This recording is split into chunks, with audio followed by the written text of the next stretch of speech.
His hand lingered between my thighs when the doorbell cut through the air. I didn't flinch. I didn't move. My breath stayed shallow, trapped in my chest like it was waiting for permission to break free. The dishwasher's soft hum filled the silence, but it couldn't drown out the thump of my pulse. He looked at me, just looked, and I swear that look roared louder than any knock. I should have pulled back. I should have brushed off the weight of his gaze, the meaning in his grip. Instead, I leaned into it. I let his thumb press harder, deliberate, like he was staking a claim. And when he whispered, "Let it ring," I obeyed.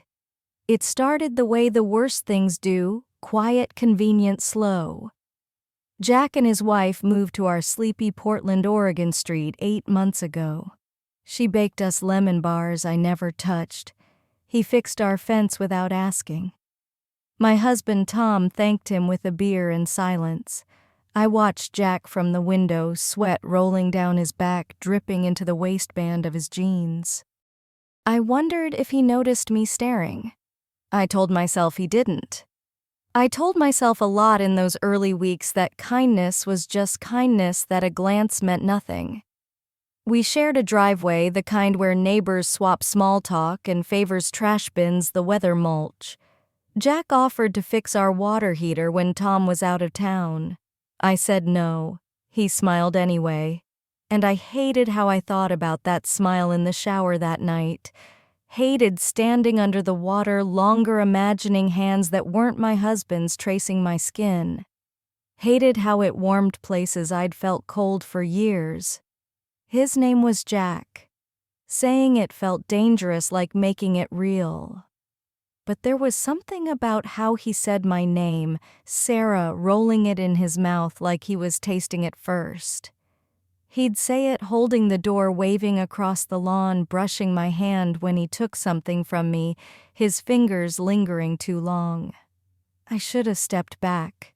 I should have smiled and locked the door. Instead, I bought new lipstick and wore it on trash day. The first time it almost happened was at the mailbox. Sounds foolish, lives ruined over a few letters and a misplaced touch, but we both reached for a package. His hand didn't move. Neither did mine.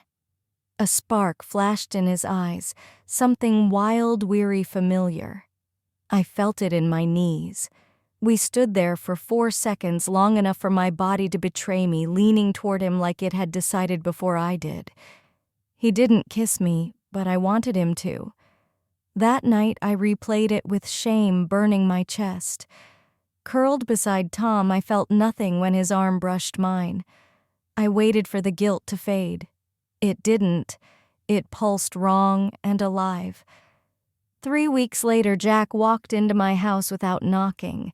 He said his wife was out, saw my porch light flickering, wanted to help. I knew how I looked, barefoot, hair loose, shirt too thin. I could have sent him away. I could have said thanks and shut the door. Instead, I invited him in and poured him a drink. When I handed it to him, his fingers grazed mine again. This time, he didn't let go, and I didn't ask him to. He followed me to the kitchen like he'd been there before, like he knew where the glasses went. I leaned against the counter, arms crossed like they could protect me. They didn't. He stood too close, the kind of close that makes you straighten up, not from fear, but from a hunger you can't name. I told myself to breathe slower, to look away. But when he reached past me to flip the light switch, his chest brushed mine and I held my breath. "It's loose," he muttered, staring at the flickering bulb, but his body didn't move. "Mine too. I can fix it if you've got a ladder," he said. And I knew he wasn't just talking about the light. Or maybe I just wanted him to mean more. I nodded. He didn't wait for me to fetch it. He found the ladder in the hall closet himself. That hallway between the bathroom and living room was narrow. It pressed his body against mine as he passed. He didn't apologize. That was the first clue. Men who apologize are harmless. Jack wasn't harmless. I watched him work his arms, flexing hips, shifting as he balanced on the top-rung shirt, lifting just enough to show the skin above his jeans. I watched like I had a right to like it was my business.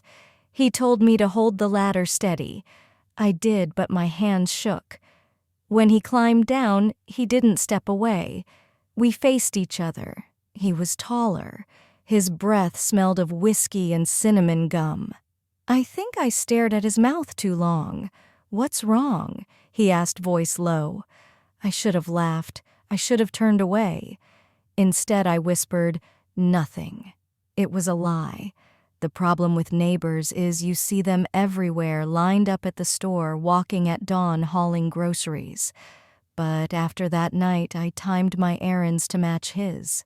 I opened my door just to hear if he was outside. One morning, I saw him watering the lawn, shirtless. I pulled the curtains wider. That afternoon, he rang my bell and asked if I wanted to come over. His wife was gone. I said I had laundry. He said, "Bring it." I brought wine instead. We sat on his porch, not touching, just talking, trading glances that felt like promises. He asked about my marriage. I lied, said it was fine. He didn't push. He just nodded and stared at the lawn. "Sometimes I wonder what fine even means," he said. And I knew he wasn't talking about my life. He was talking about his. He asked if I remembered what it felt like to be wanted. I didn't answer, but my silence said enough. That night I walked home barefoot. The grass wet the air thick with his cologne. I still felt the heat of his gaze on my collarbone. I told myself nothing happened, that I hadn't crossed a line, but I knew the truth. It was stalking me. The first real slip happened on a Tuesday. It wasn't romantic. It wasn't dramatic. It was his voice through the backyard fence. "You okay?" he asked, like he already knew I wasn't. I was in the garden, my dirty wedding ring catching the sun. I wished I hadn't noticed. I nodded. He didn't believe me. He came around the fence, a bag of compost in hand, carrying that quiet tension he always did. I didn't ask why he got closer. I didn't walk away when he reached out and wiped dirt off my cheek with his thumb. His skin smelled of cedar and something darker. I closed my eyes. That was the moment I didn't stop. We sat on the edge of my raised flowerbed legs, swinging like kids' hearts, pounding like thieves. I asked about his wife. He said she used to look at him like she was proud. I asked if that changed. He said, "I think I changed." And then he laughed without laughing. I knew that sound. I'd made it myself. My marriage wasn't broken, but it wasn't breathing either. And there we were, two quiet, tired people letting our shoulders touch like it was nothing, like it wasn't a vow breaking. He brushed a leaf from my hair. My breath caught. His hand lingered too long, fingers sinking into my curls like they belonged there. When I turned to face him, our faces were too close. Our eyes didn't look away. "This is wrong," I whispered. He didn't argue. He just said, "Then why don't you move?" I had no answer. It was just a kiss. That's what I told myself. Just a kiss. Soft at first, like a question, then deeper, like we both knew we shouldn't but couldn't stop. His hand found my waist. My palm pressed against his chest and stayed there. The world was too still. Even the wind stopped. I tasted guilt, hot and sharp, and something I hadn't felt in years. Hunger. He pulled back first. "We can't," he said, voice rough. I nodded, but neither of us stood. That night I left the porch light on. Maybe I wanted him to see it from his window. Maybe I wanted to remind myself I wasn't hiding. Not yet. I lay beside Tom, counting the inches between us on the bed, the nights we hadn't touched, the lies I'd started telling myself. I dreamed of Jack's mouth on mine, woke gasping hand under the sheets, hating how my body remembered so fast. I cried after, not because I regretted it, but because I didn't. 2 days later, he came to return my pruning shears. He didn't knock, just walked in through the sliding door. My heart hit my throat. "You shouldn't be here," he said. "But you are," I shot back. And we both knew what came next had been coming for a long time. It happened in the laundry room of all places, the one room that always smelled of soap and old heat tucked at the back of the house like an afterthought. The washer hummed a steady rhythm. I held towels when he stepped behind me. I felt his breath before his voice. "You left the door open," he said. I didn't answer. I didn't need to. My body turned to him, towels hitting the floor like they knew something I wouldn't admit. He didn't ask if it was okay. He just looked at me like I was something he'd memorized. His hand moved slow, deliberate, touching my face like he could erase the guilt building between us. When his lips found mine, I trembled not from fear, but relief. The dryer muffled the sounds we made. My back hit the cold counter-edge hands gripping the shelf like a confession. His mouth wasn't rough. It was patient, like he'd waited too long and was scared to rush. My shirt bunched at my ribs. His fingers slipped inside reverent touching skin I hadn't given anyone in years. My breath hitched. He kissed me harder and I didn't stop him. We didn't speak. We didn't need to.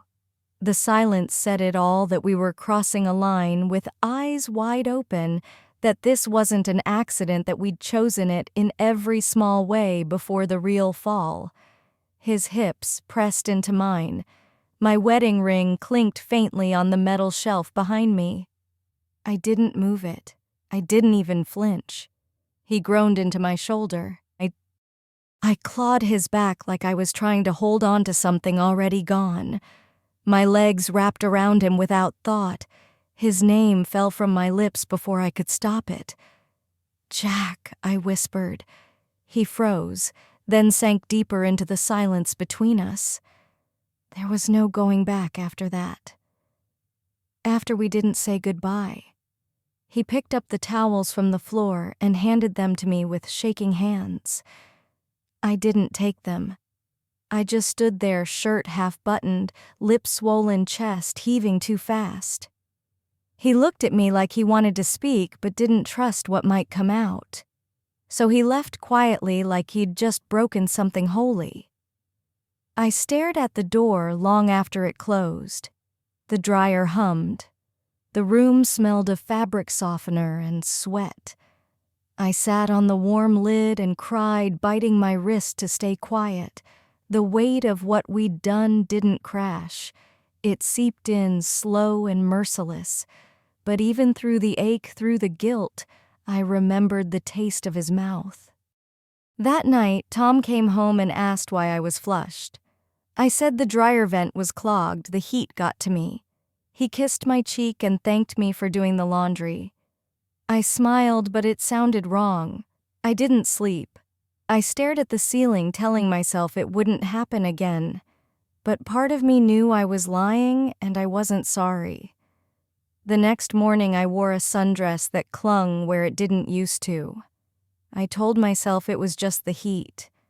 But I caught my reflection and didn't believe it.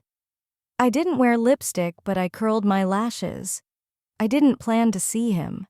I just walked slower past the open kitchen window, hoping his eyes were still watching. The silence between our houses had never felt heavier. Even the birds were too loud. At noon, I opened the pantry and saw the bag of lemons his wife gave me last week. I reached for them, then let my hand fall. I couldn't even touch fruit without thinking of his fingers. That's how bad it was. Everything in my life had cracked before Jack touched me and after. He didn't come by that day or the next. My chest tightened with every hour. I replayed the laundry room in my head like a scene I didn't want to forget, though I should have. Tom noticed the silence, mistook it for exhaustion. He kissed the top of my head and said we should plan a weekend getaway. I smiled. I nodded. I said that'd be great. That night, I turned off the porch light. I didn't want him to think I was waiting even though I was. When I saw him again, it was in the grocery store by the frozen aisle. He looked ordinary in a gray t-shirt and running shoes, pushing a cart with bananas, chicken, and detergent. I almost turned and ran, but he saw me. His eyes swept over me like a touch. He pretended not to remember. "Hey," he said, voice neutral. Too neutral. "Hi," I replied, gripping the cart handle too tight. The metal creaked. I glanced down and saw a smudge on his wrist. Paint maybe. Maybe not. "How's the fence holding up?" I asked. "Stupid. Too stupid." He smiled, that small, lying smile he did when he was hiding something. "Still standing," he said. "For now." Then he looked at my ring and didn't hide it. "You look different," he added. "Radiant." I could blame the fluorescent lights, but we both knew better. That night, I opened the bedroom window and let the curtains dance in the breeze. I didn't sleep again. At 1:12 a.m., I heard a soft knock at the back door. 3 taps, then nothing. I didn't hesitate.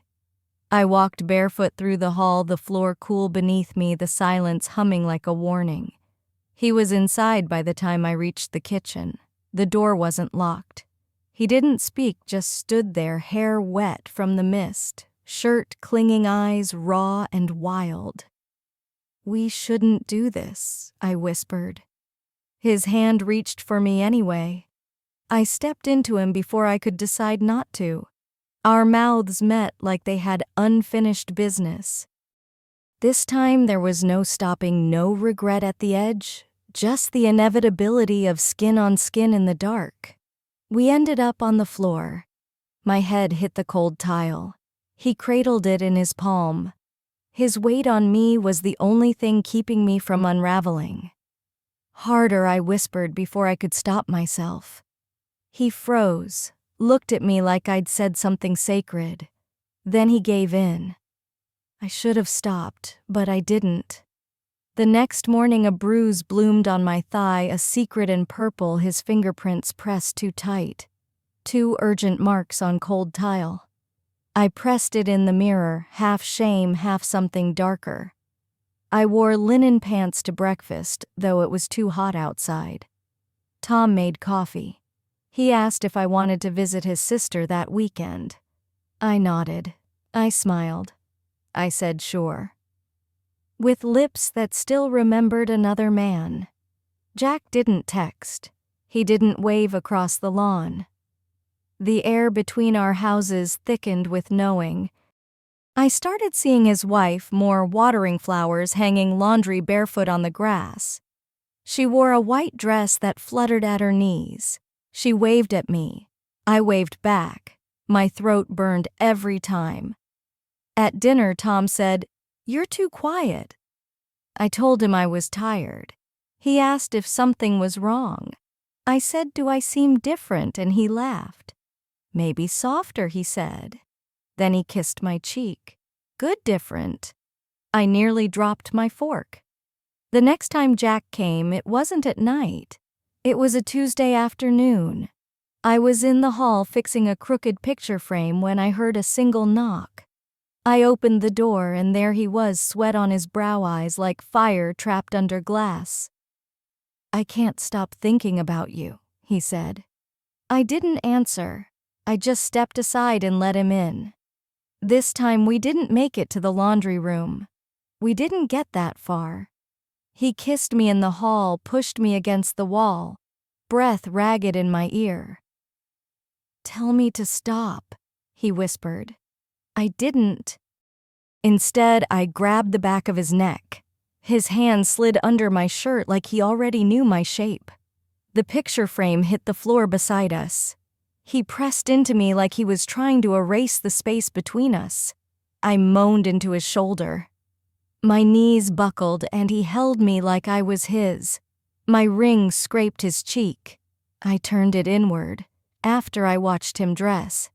He sat on the edge of my guest room bed, elbows on his knees. "She suspects," he said. I sat cross-legged, sheets pulled to my chest. "What makes you think that I asked?" She touched my face last night, right where your ring scratched me. Didn't say a word. His eyes were red. "I think I'm drowning." I almost said I was too, but I didn't. I stood, wrapped the sheet tighter, and told him to go before it got worse. "Worse than this?" he asked. I didn't answer. That night, I sat alone in the dark, rubbing lotion into the bruise on my thigh. I stared at my wedding ring. I didn't take it off. I just turned it so the diamond faced my palm. Out of sight, never out of mind.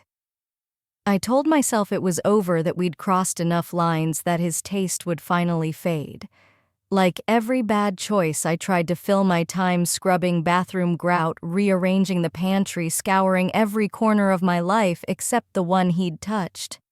It didn't help. Every knock made my pulse race. Every footstep on the gravel outside made me stop breathing. I was haunted not by shame but by want.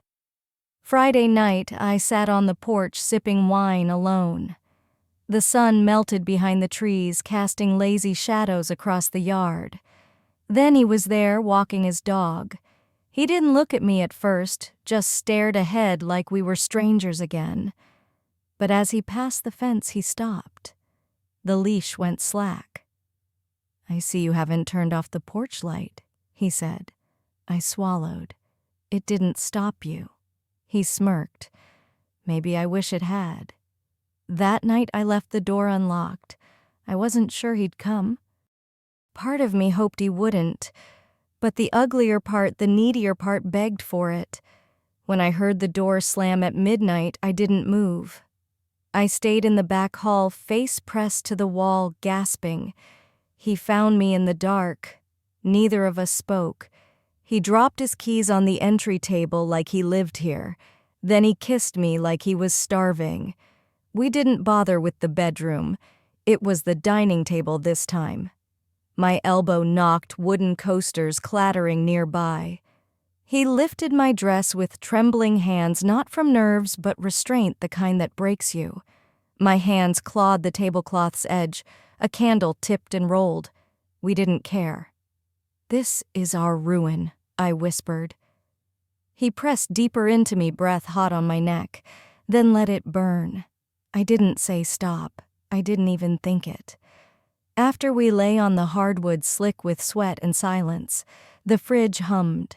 His fingers traced lazy circles on my arm. "We weren't careful," he said. "We'll get caught." I stared at the ceiling.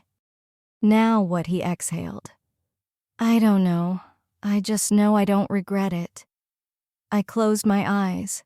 That was the worst part. Neither did I. When he stood to leave, he picked up my underwear and pressed it into my hand like a secret we'd both keep. Then he looked at me with something close to love, or maybe something worse. "Next time you won't stop me," he said softly. I stared back. "You know that." The next morning, everything looked the same, but nothing felt it. The table was clean. The candle was back in its holder. The wine stain was gone.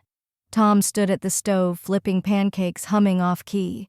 He turned and smiled, asked if I slept well. I nodded. "Yeah," I said. "Just a weird dream." But my thighs still ached. My lips still tasted of Jack. He didn't come by that day or the next.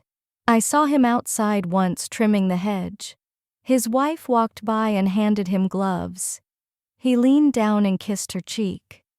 She smiled. I felt sick. I pulled the curtains before she could see me watching, but I knew the guilt was written all over me. It had soaked into my skin like smoke. That night at dinner, Tom asked if I wanted to get away. "Just us," he said. "You seem somewhere else lately." I reached for my wine. Maybe I whispered. Then he said it. Is there someone else? I froze, fork halfway to my mouth. I laughed too fast, too loud. What? No. Why would you think that? He shrugged. You just seem distant. I said all the right things, smiled, touched his hand, told him it was just stress, the summer heat hormones, boredom, routine. And he believed me. That's the thing about being good. They don't expect you to fall. But I'd fallen all the way. That night, Jack knocked again.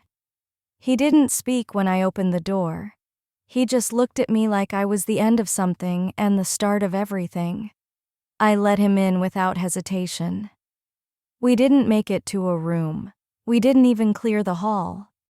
He kissed me like it was the last time, and I kissed him like it was the first. He pinned me to the wall, my legs around him, my hands clutching his shirt like an anchor. I whispered his name over and over, a confession I couldn't take back. When we were done, I leaned into him, gasping, unsatisfied, empty. This has to stop, I said. He looked away, eyes catching my wedding ring, then stopping. I didn't answer. Now I sit here spilling this to you because I don't know where else to put it. It's not love. It's not hate. It's not even lust. Not entirely. It's something in between, a raw, bleeding need to be seen, touched, to be someone else, if only for a moment.